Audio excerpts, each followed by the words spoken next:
बिस्मिल्लाहिर्रहमानिर्रहीम। रहमान के साथ आपका मेजबान रियाज अहमद जखड़। हमें वाल की अजियत से बचाने और हुकूमती हथकंडों से महफूज रखने के लिए अपना और आपका राब्ता मजबूत और बेहतर बनाना आप सबकी और हमारी जिम्मेदारी है। इसलिए चैनल को सब्सक्राइब किया करें और इसे ज्यादा से ज्यादा वायरल किया करें ताकि हमारी मालूमात आप तक पहुंचती रहें। आज तीसरा दिन है, गुड्स ट्रांसपोर्ट की हड़ताल है और तमाम ट्रांसपोर्ट जो गुड्स लेकर आती हैं एक दूसरे शहरों में वो बंद हो चुकी हैं। ना ही मंडियों से माल एक दूसरे की तरफ लाया जा रहा है।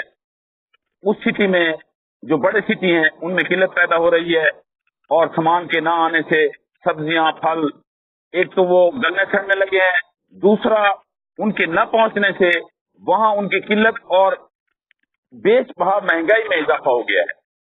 उसकी बुनियादी वजह गवर्नमेंट का टैक्सेस, हाईवे की लूटमार और टॉल टैक्स में एकदम 100% इजाफा करना है।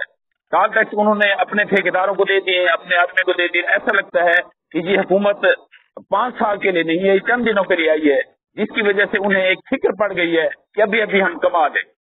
इसलिए इतनी बड़ी लार्ज ट्रांसपोर्ट का ख्याल रखना जो आवाम को रोजाना की बुनियाद पर अशिया मुहैया कर रही है और एक मार्केटों में बैलेंस आया हुआ है, इस बैलेंस के खात्मे और इसको बेहतर बनाने के लिए कि लोगों को मेयारी अशिया, अपनी जरूरियात जिंदगी की तमाम अशिया उस महंगाई की चक्की में जिसमें आज वो पीस कर एक वक्त की रोटी के भी मोहताज हो चुके हैं, उसकी बहाली के लिए हुकूमत को चाहिए कि पंजाब हुकूमत सख्त एक्शन ले, उनके मुतालबात उनको बिठाकर एक टेबल पर तस्लीम करे और उन्हें उनकी लूटमार से जो बकौल उनके हाईवे पर की जाती है और टॉल टैक्स वाले उनसे लूटमार करते हैं, तरह तरह की उन्होंने पर्चियां बनाई हुई हैं जो उन्हें देते हैं, इसलिए उनको एड्रेस करें और एड्रेस करने के बाद उनके मुतालबात को तस्लीम किया जाए ताकि आवाम के पास अशिया जरूरिया फौरी तौर पर पहुंच सके।